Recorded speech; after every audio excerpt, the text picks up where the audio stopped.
caminhar com o Foucault no campo das relações internacionais traz um problema muito grande para a disciplina acadêmica das relações internacionais, que é toda estruturada a partir da filosofia política moderna, né, dos princípios contratualistas e da separação estanque entre política doméstica e política internacional. Né? Quer dizer, então está toda ela baseada na ideia ou robesiana de um lado, que dá no realismo, né, ou no princípio kantiano do outro, que dá no liberalismo, que convergem para a mesma constatação de que a política deve ser considerada a política confundida com o Estado, que é a institucionalidade que traz a paz e que expulsaria a guerra para as relações internacionais. Então, as relações internacionais compreendidas como anarquia, no sentido robesiano ou kantiano, está no plano internacional. A pequena diferença que tem entre o liberalismo e o realismo é que o liberalismo ainda previa, nessa chave cosmopolita kantiana, a possibilidade de uma pacificação internacional, mas que não, essa pacificação ela não questiona o princípio, né, que é o princípio de que política é paz e significa a institucionalidade numa forma de Estado ou correlata ao Estado. Né. Quando ele caminha com o Foucault e traz uma outra noção de poder, uma outra noção de política e também uma outra noção de Estado, mostrando a história política do Estado, né, quer dizer, a configuração do Estado dentro, na e pela guerra, né, e da política como a continuidade da guerra, quer dizer, essa chave Foucaultiana, então isso implode essa tentativa dos realistas e liberais de distinguir uma coisa da outra, ou seja, a política confundida com a paz e a ausência de política confundida com a guerra. Se a gente caminha com o Foucault nas relações internacionais, não faria sentido nem falar de política internacional, porque isso daí seria uma contradição para os realistas, por exemplo, né, já que política é paz e política é Estado, se não tem Estado não poderia ter política internacional. Né? Então, quando a gente trabalha com Foucault, sim, é possível ter política internacional, porque a gente compreende política numa perspectiva agonística, né, do combate, das lutas, dos enfrentamentos. E isso aconteceria tanto dentro das esferas estatais, dentro das fronteiras, quanto fora das fronteiras. Se o Foucault dizia que o contratualismo e os discursos da filosofia política foram feitos sob encomenda do rei, né, os discursos de relações internacionais, eles também são encomendas régias nesse sentido, né, são encomendas do Estado, trabalho para o Estado, né, e na lógica do Estado.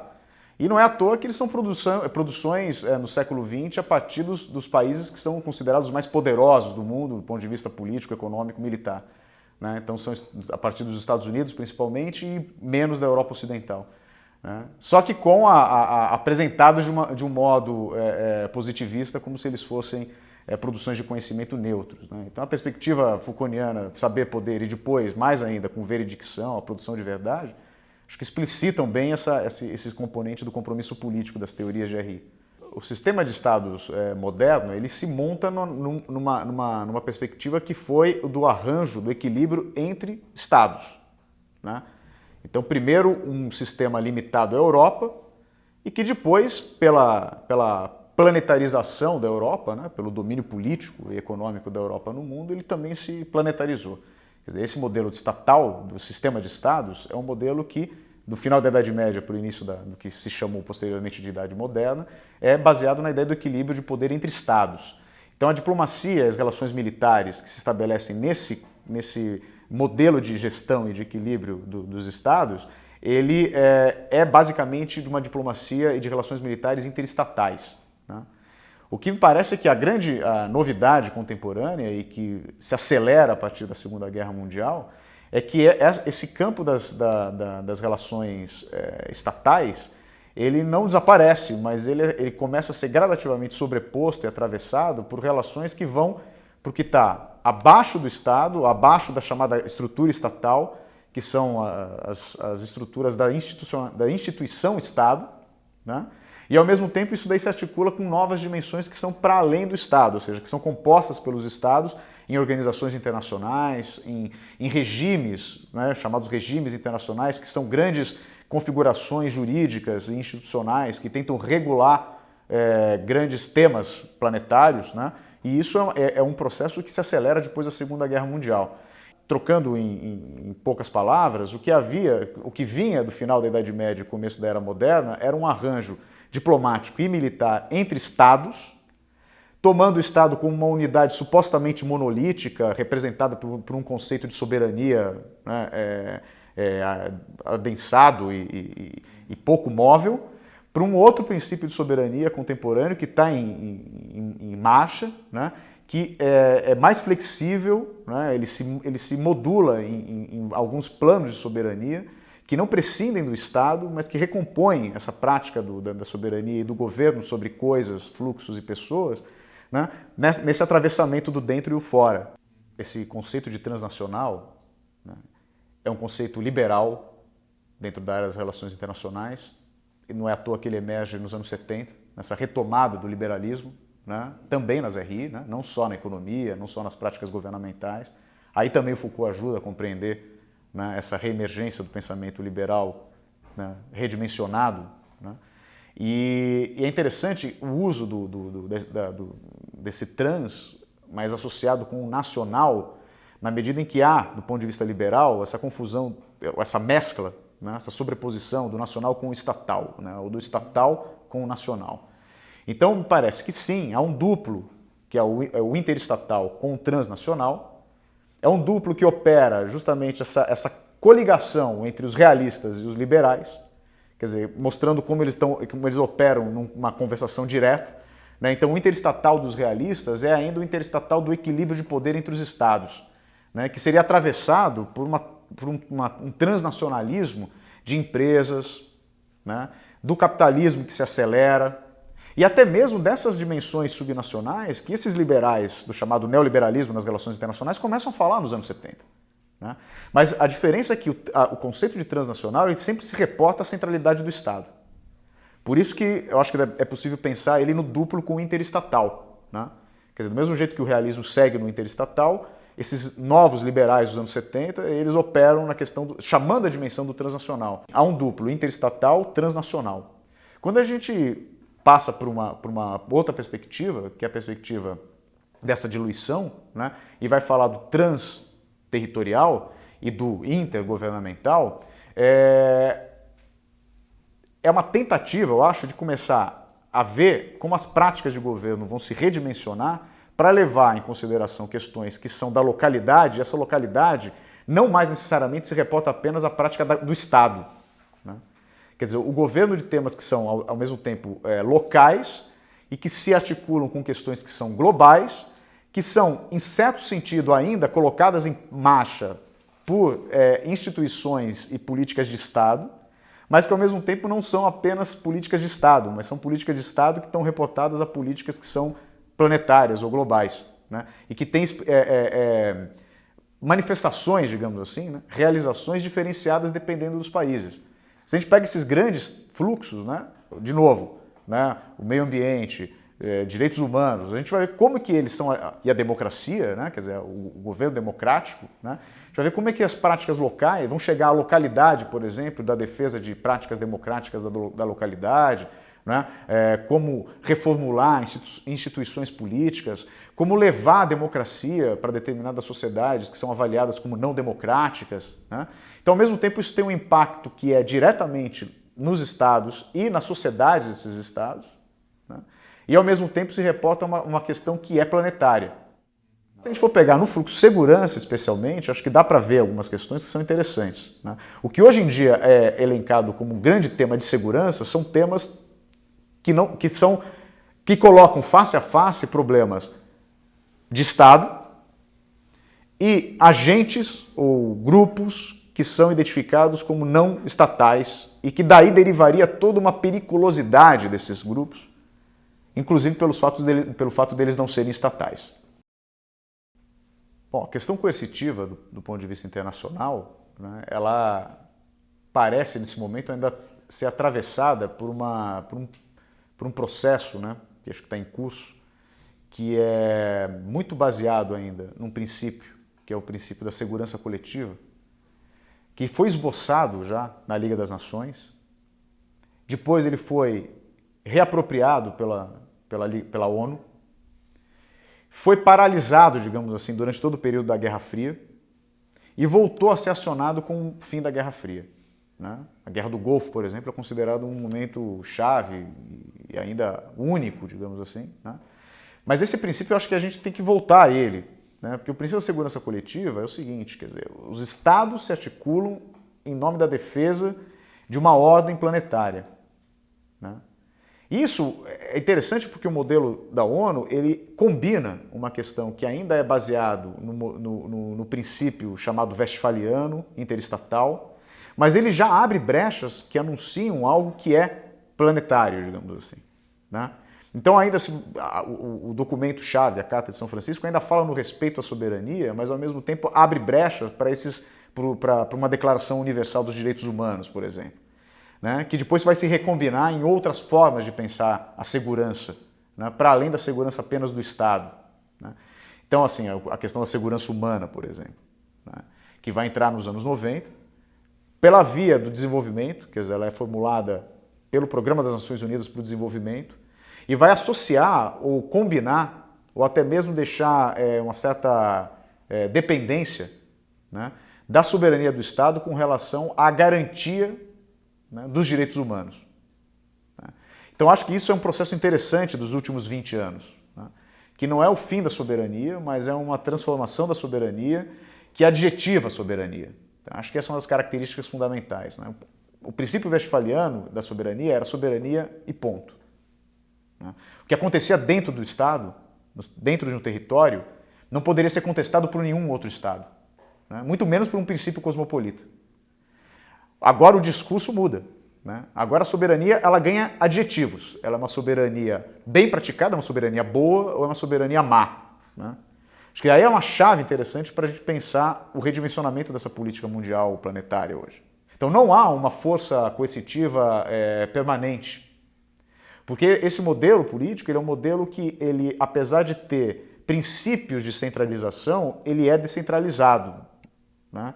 Mas esses princípios, eles vão, pelo menos em tese, né, eles prefiguram a possibilidade de que haja arranjos de estados, né? Então, as atuais missões que são montadas, né, as missões elas são montadas no âmbito da ONU.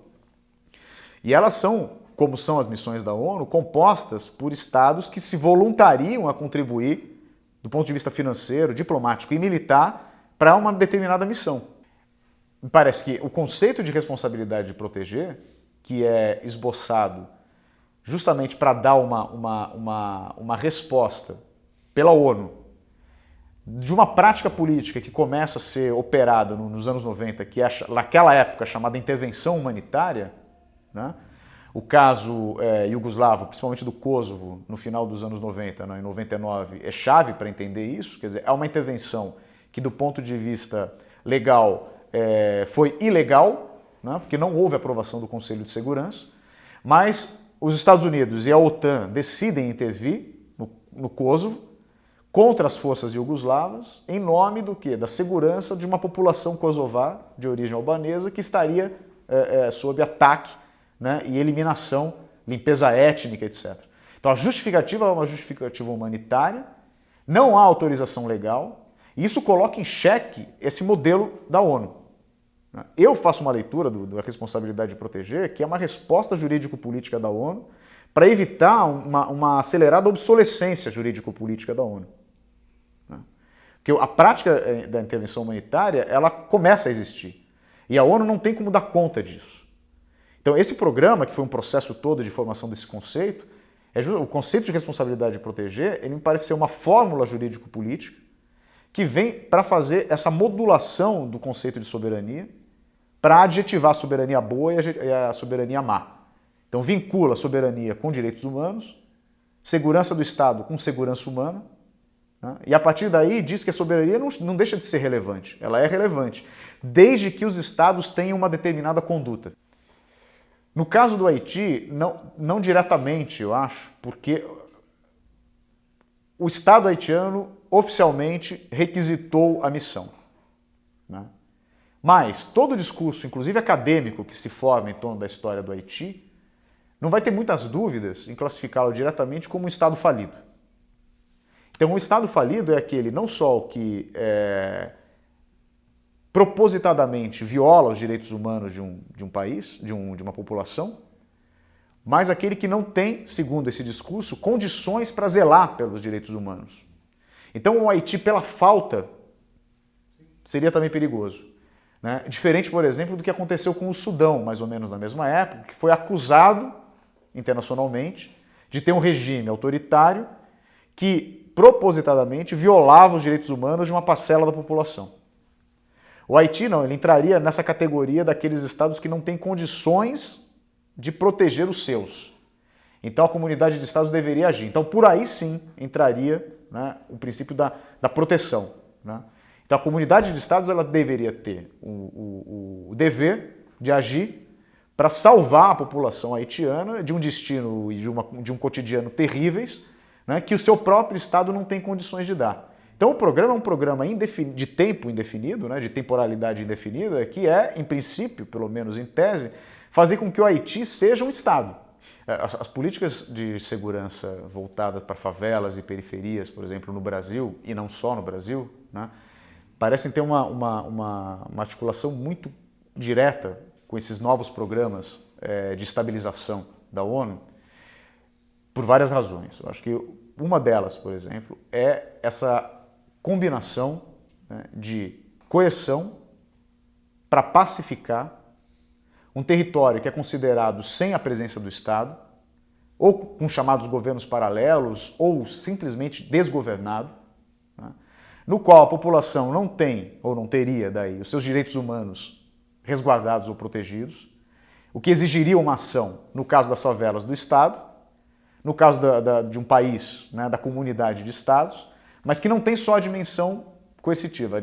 A dimensão coercitiva seria uma primeira etapa, continuada depois, mas que a partir de um ataque mais incisivo e mais pontual, abriria espaço para a entrada de uma série de outros elementos, né, combinados a esse poder coercitivo, que são da sociedade civil organizada, das ONGs, do próprio poder de Estado com as suas agências, né, intergovernamentais, subgovernamentais, etc., né, de empresas, do capital privado mesmo, né, entrando, do capital estatal também entrando, porque são uma combinação de empresas estatais e públicas, né, que agem no sentido de, no caso das favelas, né, pelo discurso, integrar a favela, né, à sociedade nacional. Então, integrar a favela à sociedade nacional significaria levar as instituições de Estado, né, e de mercado para essa favela. No caso das missões de paz ou de estabilização internacionais, integrar esse Estado à comunidade de Estados e ao capitalismo planetário. Né? Então, assim, o discurso de integração faz parte dessas duas, da justificativa. Então, a combinação de quem atua nisso, a combinação do discurso, né, que existe tanto nas pacificações de favela quanto nas missões de estabilização, são próximos, né? E no caso específico, por exemplo, do Brasil, da missão de paz, da participação brasileira na missão da ONU no Haiti e no grande programa até hoje de pacificação no Brasil que está sendo, né, praticado lá no Rio de Janeiro, é a Força de Pacificação no Rio, que é uma força de pacificação que opera há quase 2 anos, né, nos complexos de favela da Penha e do Alemão, e que foi conduzido pelo Exército Brasileiro, e que parte das tropas que agiu na Força de Pacificação era veterana do Haiti. Múltiplos estados de conflito, sobrepostos, diferenciados, né, que envolvem estados, que envolvem coalizões de estados e grupos que não são estados, né, às vezes de expressão transterritorial, às vezes não. Né. O próprio conceito de guerra civil é um conceito que cai também numa certa obsolescência diante do que são essas multiplicidades de conflitos locais. Né. Ele passa a ser aplicado de uma forma um pouco indistinta, quer dizer, tem gente chamando o conflito urbano, questão de segurança pública, de guerra civil, quer dizer, o conceito ele passa a ter uma porosidade total que é própria desses vários estados de violência que vão se sobrepondo. A questão da capacidade de poder militar dos estados muda também. Porque a capacidade de poder convencional, que é chamado poder convencional, que são dos exércitos, das forças armadas, né, com seus grandes equipamentos, né, de ação militar, eles não são desmontados. Eles não são totalmente desmontados, eles permanecem. Só que eles estão sendo, pelo menos em parte, recompostos por um outro modo de organizar as Forças Armadas, que são em unidades pequenas, altamente especializadas, né? Especializadas com treinamento altamente rigoroso e com um uso muito intensivo de altíssima tecnologia. Né? Então são grupos de ação altamente fluida e rápida, né? São grupos que têm uma mobilidade planetária muito grande e que vão substituindo as grandes forças militares, né? Então é claro que isso daí é um processo que vem principalmente desde a Segunda Guerra Mundial, onde já foram usados com bastante... pela primeira vez com uma certa relevância, esses comandos, né? Os grupos mais especializados, mas agora cada vez mais, né? Operações como as operações no Iraque, no Afeganistão, né? E não só a operação que matou o Osama Bin Laden, que foi uma operação de um comando especial dos Estados Unidos, chamado SEAL, né? Que é especializado em operações de terra, ar, né? e mar, né? Quer dizer, então são soldados altamente especializados, né? Eles não são mais aqueles soldados conscritos, aqueles soldados de baixa especialização, né? Isso combina com ações militares à distância, monitoramentos remotos, né? Aeronaves não tripuladas, né? E uma série de outros elementos que vão recompondo o que são a chamada força militar dos estados, né? Para enfrentar grupos que também são cada vez mais móveis, né? Ou ameaças, entre aspas, que são definidas também nessa transterritorialidade, né? Então, me parece que há uma adaptação também dos modos de agir dos estados, do dispositivo militar dos estados, que cada vez mais se aproxima dessa alta mobilidade, da alta especialização, alta tecnologia, né? Isso tem a ver com o que o Gros fala a respeito dos conflitos, né? Não só da temporalidade indefinida, mas também da territorialidade indefinida, né? E também da característica de ser indefinido do ponto de vista jurídico, né? São conflitos que não se sabe muito bem que tipo de regulamentação existe e muitas vezes não há regulamentação. Na sociedade de controle, nessa diluição que há entre o dentro e o fora, não faria mais sentido ficar preso ou aferrado a essa distinção entre dentro e fora, acompanhar, né, nesse processo como que se houve essa transformação toda na dimensão doméstica, que levou à biopolítica, e agora, numa hipótese também de uma superação, pelo menos parcial, dessa biopolítica em modalidades planetárias de governamentalidade, né, o campo da segurança também iria para além dessa dimensão da polícia doméstica e daí de uma polícia que fica coercitiva domesticamente e apenas do ponto de vista internacional de um equilíbrio entre estados a partir de um dispositivo diplomático militar, anunciando um atravessamento. Quer dizer, um atravessamento que a gente tem chamado aí de um dispositivo diplomático policial que retoma algo daquele conceito inicial de polícia, que era a polícia das condutas, né, num campo de uma regulamentação, articulando essa regulamentação agora planetária com outros níveis de regulação, de novos dispositivos jurídico-políticos e de novas instituições, que ao mesmo tempo voltam a uma tentativa de redimensionar do ponto de vista planetário a conduta dos estados, como, por exemplo, anuncia a questão da responsabilidade de proteger, né? Uma prática de governo que é tida como boa, aceitável, e outra que não, quer dizer, que viola os direitos humanos, né? Só que essa prática da conduta de governar a conduta dos estados não fica restrita apenas ao plano institucional, né?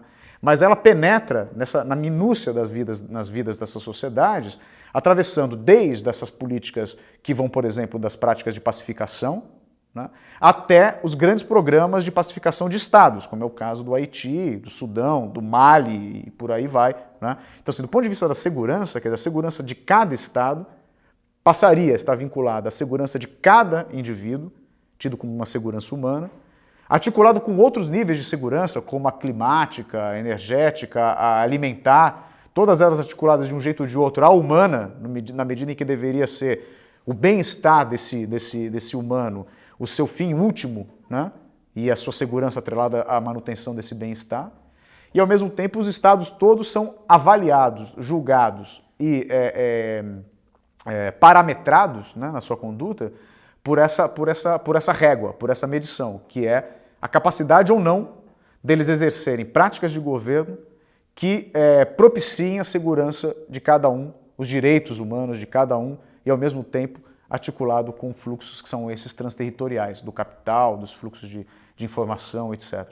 Bom cidadão é o que participa da polícia, não só de si, mas também da polícia da comunidade, que participa, quer seja pela denúncia, quer seja pela participação em organizações não governamentais, religiosas, etc. Quer dizer, a participação do cidadão para a melhoria da comunidade e para a melhoria de si é fundamental, e essa ação da conduta para a melhoria de si e para a melhoria da comunidade guarda uma relação com isso que se estabelece como uma conduta dos estados para melhoria do sistema, para melhoria do fluxo, da circulação dos fluxos e para melhoria da política mundial, né, que é colocada então agora em termos de uma possibilidade de uma paz planetária, que seja uma paz sempre precária, sempre ameaçada pela má conduta, né, de indivíduos e de estados, e que precisaria, portanto, dessa polícia constante para a manutenção de uma paz planetária, né, e não apenas essa distinção entre uma paz interna e da possibilidade de guerra externa. Essa segurança é um enquadramento. Então, estou com muito essa coisa assim, do sufoco, né, desse abafamento, do não respirar, do enquadramento, enquanto que as pessoas pensam que respiram, né, e acho que é aí que está a eficácia dessa política, né, quer dizer, ela sufoca enquanto faz pensar que se respira. A prática de segurança que está em cada um e que está nas políticas de Estado e que está nas políticas transterritoriais, né, ela produz cotidianamente, né, uma sensação de estar vivo. Né?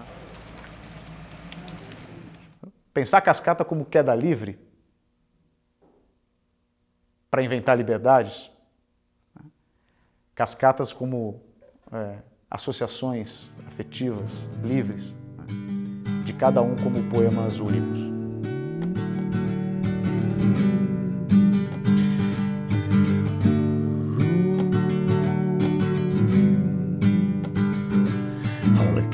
From Miami, FLA, hitchhiked away across the USA. Blonde had eyebrows on the way, shake her legs, then weave on the sheet. She says, hey babe, take a walk on the wild side. I said, hey honey, take a walk on the wild side. Can't drink from night on the island.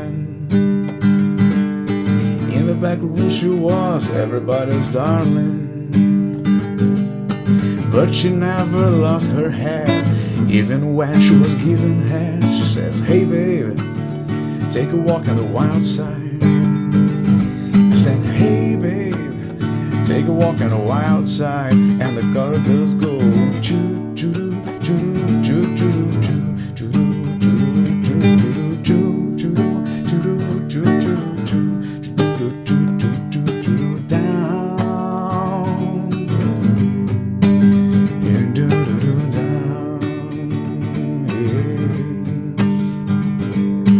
Little Joe never once gave it away.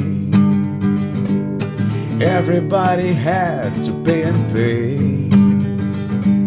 I hustle here and I hustle there. New York City is the place where they say, hey baby, take a walk on the wild side.